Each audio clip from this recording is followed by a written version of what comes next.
नमस्कार साथियों, आपका स्वागत है।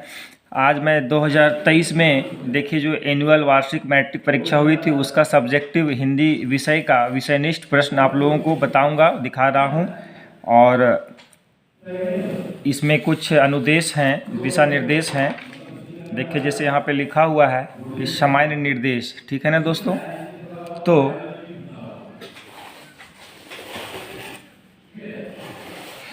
इसमें क्या है कि देखिए कुल प्रश्नों की संख्या 13 है, समय है 1 घंटा 30 मिनट और पूर्णांक 40 है। हालांकि अभी जो परीक्षा आपकी होगी 2024 में वह 50 अंकों का विषयनिष्ठ होगा और 30 अंकों का बहुविकल्पीय वस्तुनिष्ठ होगा और 20 अंकों का आपका विद्यालय में इंटरनल असेसमेंट आंतरिक मूल्यांकन होगा। टोटल 100 अंक होंगे, ठीक है दोस्तों।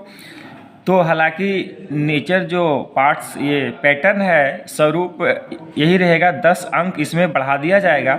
तो अभी जो मैं आपको सब्जेक्टिव प्रश्न दिखा रहा हूँ इसमें आपका व्याकरण नहीं है, लेकिन हो सकता अभी चूँकि वो ऑब्जेक्टिव में व्याकरण था, तो अभी जो 30 नंबर का जो ऑब्जेक्टिव पूछेगा उसी में आपका व्याकरण रहेगा।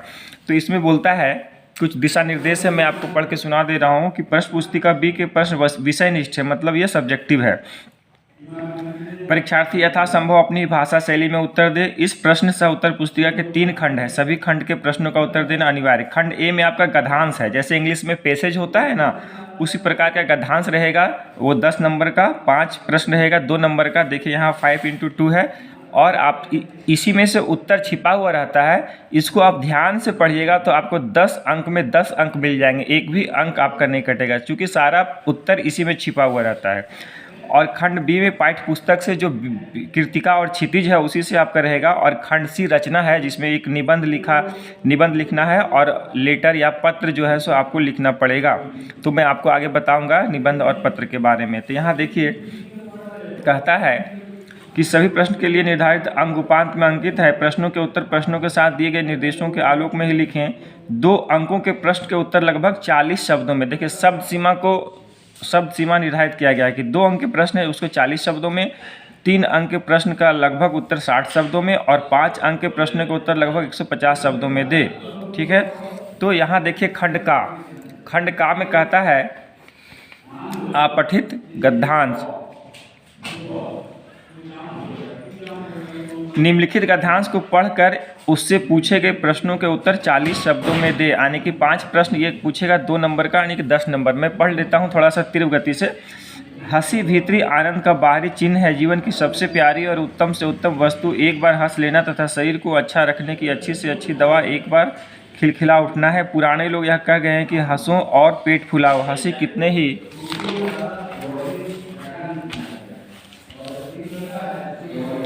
कला कौशलों से भली है, जितनी ही अधिक आनंद से हंसोगे उतनी ही आयु बढ़ेगी। एक यूनानी विद्वान ने कहा है कि सदा अपने कर्मों को खींचने वाला हेरिक्लेस बहुत कम जिया, पर प्रसन्न मन डेमाक्रिटस 109 वर्ष तक जिया। हंसी खुशी का ही नाम जीवन है, जो रोते हैं उनका जीवन व्यर्थ है। कवि कहता है जिंदगी जिंदा दिली का नाम है, मुर्दा दिल खाक जिया करते हैं। एक अंग्रेज डॉक्टर कहता है किसी नगर में दवाई लदे हुए 20 गधे ले जाने से एक हंसोड़े आदमी को ले जाना अधिक लाभकारी है। डॉक्टर हस्पलैंड ने एक पुस्तक में आयु बढ़ाने का उपाय लिखा है। वह लिखता है कि हंसी बहुत उत्तम चीज़ है, यह पाचन के लिए इससे अच्छी औषधि नहीं है। एक रोगी ही नहीं, सबके लिए हंसी बहुत काम की वस्तु है। तो इसी से देखिए प्रश्न पूछ रहा है।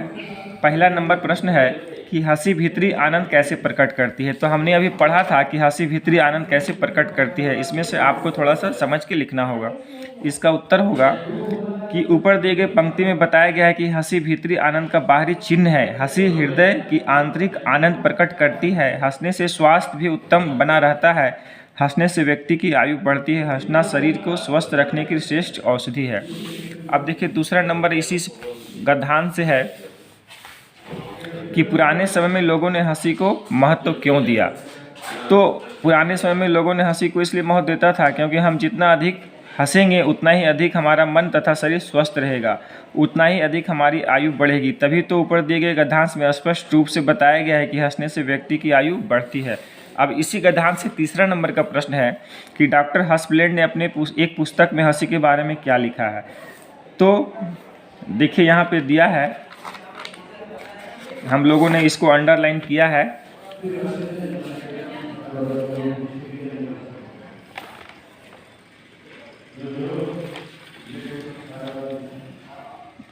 जितना ही अधिक आनंद से हंसोगे उतनी ही आयु बढ़ेगी। एक यूनानी विद्वान ने सदा अपने कर्मों को खींचने वाले हेरिक्स बहुत कम जिया, प्रसन्न मन 109 वर्ष तक जिया। देखिए यहाँ पे लिखता है, एक अंग्रेजी डॉक्टर ने कहा है कि किसी नगर में दवाई लदे हुए 20 गधे ले जाने से एक हंसोड़े आदमी को ले जाना अधिक है। डॉक्टर हस्टलैंड ने एक पुस्तक में, देखिए इसका उत्तर ये होगा, डॉक्टर हस्टलैंड ने एक पुस्तक में आयु बढ़ाने के उपाय लिखा है। वह लिखता है कि एक हंसी बहुत उत्तम चीज़ है, यह पाचन के लिए है, इसकी औषधि, इससे अच्छी औषधि और नहीं है। एक रोगी ही नहीं, सबके लिए हंसी बहुत काम की विस्तृत है। अब चौथा नंबर का प्रश्न है कि एक अंग्रेज डॉक्टर ने क्या कहा, जिंदगी किसका नाम है। अथवा एक अंग्रेज डॉक्टर कहता है कि किसी नगर में दवाई लदे हुए 20 गधे ले जाने से एक हंसोड़े व्यक्ति को ले जाना अधिक लाभकारी है। पाँचवा नंबर का प्रश्न इसी पैसेज से है कि हंसी खुशी का नाम ही जीवन कैसे है। तो हंसी खुशी का नाम ही जीवन है, जो रोते हैं उनका जीवन व्यर्थ है। एक विद्वान लेखक का कहना है कि उत्तम सुअवसर हंसी उदास से उदास मनुष्य के चित्त को प्रफुल्लित कर देती है। आनंद एक ऐसा प्रबल इंजन है कि उससे शोक और दुख की दीवारों को ढा सकते हैं। अब देखिए खंड खा, तो खंड खा जो आपको है यह आपका पाठ्य पुस्तक से है, जैसे कि आपका जो 10 क्लास में क्षितिज है, कृतिका है, उस पुस्तक से है। निर्देश देख, निम्नलिखित प्रत्येक प्रश्न के उत्तर लगभग 60 शब्दों में दे। प्रश्न कहता है छठा नंबर जो कि 3 नंबर का है, 5 प्रश्न, सेनानी ना होते हुए भी लोग चश्मे वाले को कैप्टन क्यों कहते थे। आप लोग देख लीजिएगा, हालांकि मैं इसको पढ़ दे रहा हूँ। निश्चित ही चश्मे वाला सेनानी नहीं था, वह भले ही गरीब और अपाहिज था, किंतु उसमें देशभक्ति की असीम भावना थी। वह देशभक्त सुभाष चंद्र बोस के बिना चश्मे की मूर्ति को देखकर दुखी हो जाता था, इसलिए वह सुभाष चंद्र बोस की मूर्ति पर अपने पास से चश्मा लगा देता था। उसकी देशभक्ति की भावना को देखकर ही उसे सुभाष चंद्र का साथी होने तथा उसकी सेना का कैप्टन होने का सम्मान दिया था। भले ही उसका यह नाम लोगों ने व्यंग में रखा हो, किंतु वास्तविकता यह थी कि वह इस नाम के योग्य था। अब जो 7वां नंबर का प्रश्न है, ये भी 3 नंबर का प्रश्न है और ये जो पाठ्य पुस्तक से है आपका। काशी में हो रहे कौन से परिवर्तन बिस्मिल्लाह खां को व्यथित किया।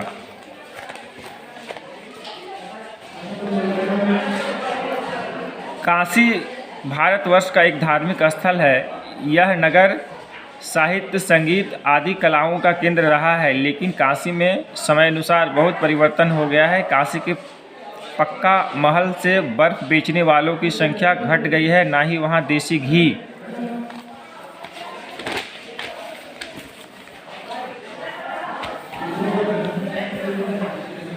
की कचौड़ी जलेबी और ना ही संगीत के लिए गायकों के लिए मन में आदर रह गया है। इस प्रकार वहाँ से संगीत, साहित्य और संस्कृति संबंधी अनेक परंपराएं लुप्त हो चुकी है, जिनको याद करके बिस्मिल्लाह खां बहुत दुखी हो जाते हैं। देखिए 8वां नंबर प्रश्न फिर पाठ्य पुस्तक से है कि बच्चे की मुस्कान और एक बड़े व्यक्ति की मुस्कान में क्या अंतर है। तो इसका उत्तर है कि बच्चे की मुस्कान निश्चल और स्वाभाविक होती है, मतलब उसमें कोई छल कपट नहीं होता है, उसके मन में किसी प्रकार का छल कपट नहीं होता है। किंतु बड़े व्यक्ति की मुस्कान में छल कपट व दिखावा हो सकता है, उसे ना चाहते हुए मुस्कुराना पड़ता है। बड़ों की मुस्कान उसके मन की स्वाभाविक गति ना होकर लोक व्यवहार का अंग हो सकती है।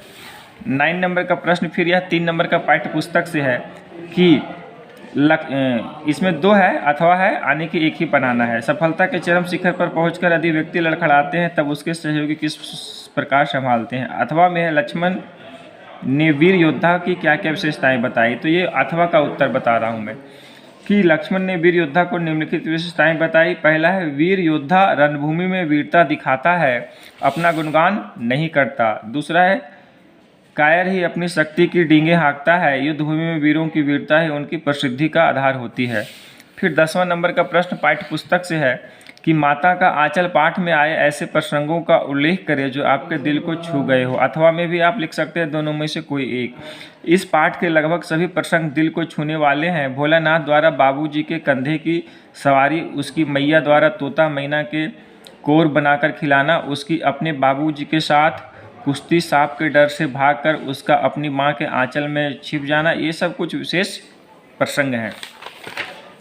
अब देखिए खंड 3 है ना दोस्तों। अब देखिए खंड 3 इसमें आपका रचना लेखन है, जो कि एक निबंध लिखने के लिए बोलता है।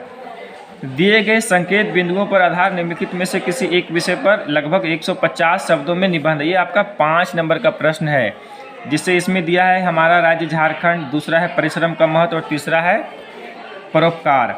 इसमें आपको संकेत बिंदु लिखना है, फिर पृष्ठभूमि लिखना है या परिचय जिसको कहते हैं, भूमिका, फिर इतिहास, सीमा और निवासी। ठीक है दोस्तों, तो हर रचना के स्वरूप के आधार पर उसमें भूमिका लिखना है, उसका इतिहास लिखना है। तो ये आप लिख लीजिएगा। एक निबंध की पुस्तक आती है, अच्छी पुस्तक आप ले लीजिएगा, उसमें सारा निबंध आपको मिल जाएगा, है ना दोस्तों। और नहीं तो मैं आपको 2022 में जो हिंदी की परीक्षा हुई थी उसका भी प्रश्न YouTube में मेरा आपको लिंक मेरे चैनल में मिल जाएगा, आप देख लीजिएगा। जो 2022 में पूछा है वो 2024 की परीक्षा में पूछ सकता है। 23 में जो पूछा है वह तुरंत 24 में नहीं पूछेगा। तो आप 22 की परीक्षा जो हुई थी हिंदी की, उसमें जो निबंध और पत्र लेखन लिखा हुआ है वो आप देख लीजिएगा, मेरे YouTube चैनल पे है और उसी से भिड़ने की संभावना है। अब खंड 3 में एक पत्र भी लिखने बोलता है, जैसे अपने मित्र को एक पत्र लिखकर झारखंड के किसी ऐतिहासिक स्थल का वर्णन करें। अथवा में है सड़कों एवं नालियों की सफाई हेतु नगरपालिका अध्यक्ष को एक पत्र लिखे। तो इसमें कोई भी पत्र आप लिखिएगा, शुरू कीजिएगा तो इसमें दीजिएगा जैसे सेवा में नगरपालिका अध्यक्ष, रांची नगर निगम, रांची झारखंड, विषय सड़कों एवं नालियों की सफाई के संबंध में, फिर महोदय लिखिएगा और जो विषय है वो लिखिएगा। इसके बाद है 13 नंबर, ये भी रचना से संबंधित है, खंड गा का, कि स्वास्थ्यवर्धक पेय सामग्री बनाने वाली कंपनी की ओर से लगभग 50 शब्दों में एक विज्ञापन तैयार कीजिए। अथवा में दोनों में से कोई एक लिखना है कि छात्रों में शिक्षा के प्रति रुचि बढ़ाने के लिए लगभग 50 शब्दों में एक विज्ञापन तैयार कीजिए। यानी कि विज्ञापन तैयार करने से संबंधित एक आपको पत्र लिखना है। तो विज्ञापन जैसे आप देखते हैं दैनिक समाचार पत्र अखबारों में प्रतिदिन विज्ञापन निकलता है, तो एक विज्ञापन से आपको करना होगा प्रश्न। और एक अपने मित्र के पास या तो एक इस नगर पालिका में जो या उपायुक्त महोदय को जो कचरा है अपने एरिया में जो गंदगी है उसको साफ़ करने के लिए, और एक निबंध लिखना पड़ेगा जो आपको 2022 में जो पूछा है आप उसको देख लीजिएगा। ये आपको संभावना 2022, 2020, 22, 23 ने फिर 24, 2023 में जो पूछा है ये आपको सिर्फ एक आइडिया के लिए है, ये हूबहू आपको नहीं पूछेगा, एक पैटर्न है। तो इस बार जो आपको 50 अंक 6 फरवरी से जो परीक्षा प्रारंभ होगी आप लोगों की, उसमें 50 अंक रहेगा विषयनिष्ठ, 30 अंक रहेगा ऑब्जेक्टिव जिसको वस्तुनिष्ठ बहुविकल्पीय प्रश्न बोलते हैं, और 20 अंक होगा आपका इंटरनल असेसमेंट जिसको आंतरिक मूल्यांकन कहते हैं। ये आपके विद्यालय में परीक्षा समाप्ति के उपरांत होगा। ठीक है दोस्तों, नमस्कार।